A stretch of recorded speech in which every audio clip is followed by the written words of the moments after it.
안녕하세요. 오늘 여러분이 보내주신 자료, 강신재 박사님의 2023년 논문인데요.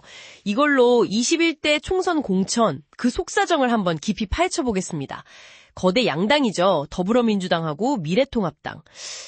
과연 어떤 기준으로 후보자를 골랐을까? 이게 궁금한데요. 흔히 생각하기로는 정당에 충성하면 공천 잘 받겠지. 이렇게 보잖아요.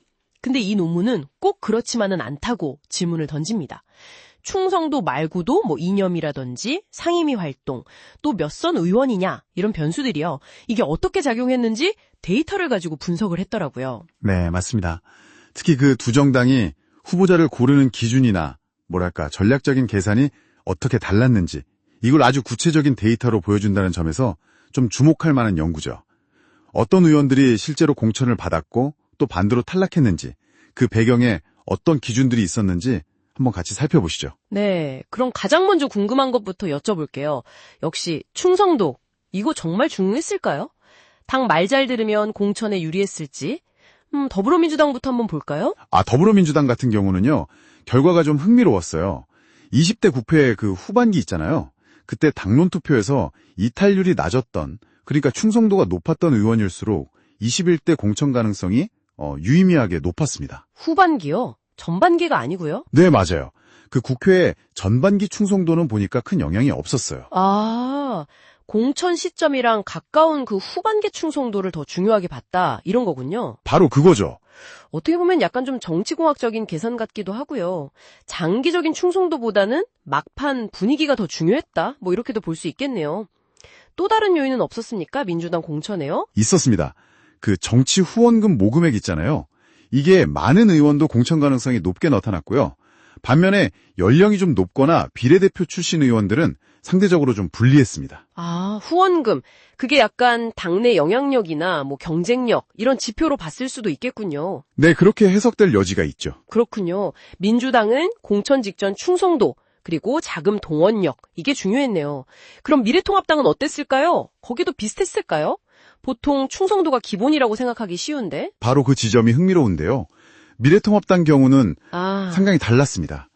의원들의 그 본회의 표결 충성도, 그러니까 당론 따르는 거 있잖아요. 이게 공천 여부에 큰 영향을 주지 않았어요. 정말요? 충성도가 안 중요했다니 이건 정말 의외인데요.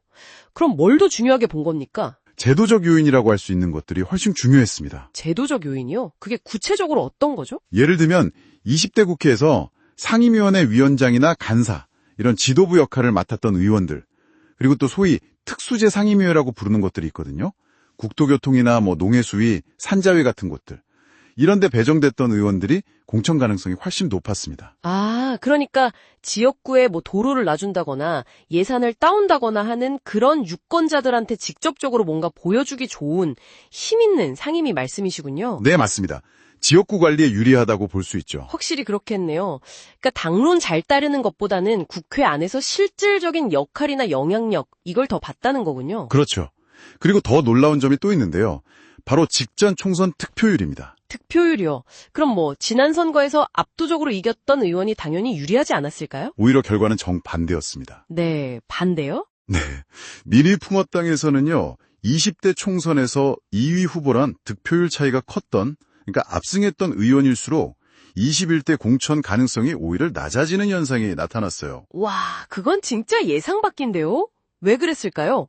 이게 당시 그 영남 지역, 특히 TK 지역 중진 의원들에 대한 소위 물갈이 요구가 상당히 강했거든요. 그거랑 관련이 깊어 보입니다. 예를 들어 박명재 의원 같은 경우 지난번에 56%포인트 넘는 엄청난 표차를 이겼는데도 공천에서 탈락했죠? 그런 배경이 있었군요. 그러니까 개인의 선거 경쟁력보다도 당내 역학이나 쇄신 요구 같은 게 더 우선될 수도 있다. 이런 거네요. 와, 정말 복잡합니다. 네, 그렇죠. 그럼 공천 방식을 정하는 거요. 그러니까 경선을 시킬지 아니면 그냥 단수나 전략 공천으로 후보를 바로 정할지 여기에도 차이가 있었나요? 네, 여기서도 두 당의 기준이 또 갈립니다. 민주당은 이념을 중요하게 봤어요. 소속 정당의 평균적인 이념 성향에서 좀 거리가 먼 의원일수록 경선보다는 다른 방식, 즉 단수나 전략 공천될 가능성이 높았다는 거죠. 그러니까 당하고 이념적으로 좀 결이 안 맞는다고 판단되면 경선 기회를 잘 안 줬다. 뭐 그렇게 해석될 수도 있고요. 반대로 보면 당의 평균적인 이념과 가까운 그야말로 우리 편이라고 생각되는 의원들을 주로 경선 무대에 올렸다. 이렇게 볼 수도 있겠죠. 그렇군요. 당의 노선에 맞는 후보들끼리 경쟁시킨다. 이런 의미로도. 네. 그럼 미래통합당은요? 거긴 뭐가 중요했습니까? 미래통합당은 선수, 그러니까 다선 여부를 중요하게 봤습니다. 여러 번 당선된 중진 의원일수록 경선보다는 단수 전략 공천, 이걸 받을 가능성이 높았어요. 경선 없이 그냥 후보로 결정되는 거죠. 아, 중진들은 경선 잘 안 시켰군요. 네, 뭐 중진에 대한 예우 차원일 수도 있고 아니면 이들의 지역구 경쟁력을 그냥 인정해서 본선에 집중하게 하려는 그런 전략적인 판단일 수도 있고요. 그렇군요. 민주당은 이념적 동질성, 미래통합당은 중진의 경륜이나 뭐 지역 기반, 이걸 더 고려했을 수 있다. 야, 정말 다른 셈법이네요. 네, 그렇죠. 각 당의 처한 상황이나 전략이 달랐던 거죠. 자, 그럼 오늘 분석을 좀 정리해보면요. 한국 정치에서 공천이라는 게 단순히 충성도, 이 한 단어로만 설명될 수는 없다는 점이 분명해 보입니다.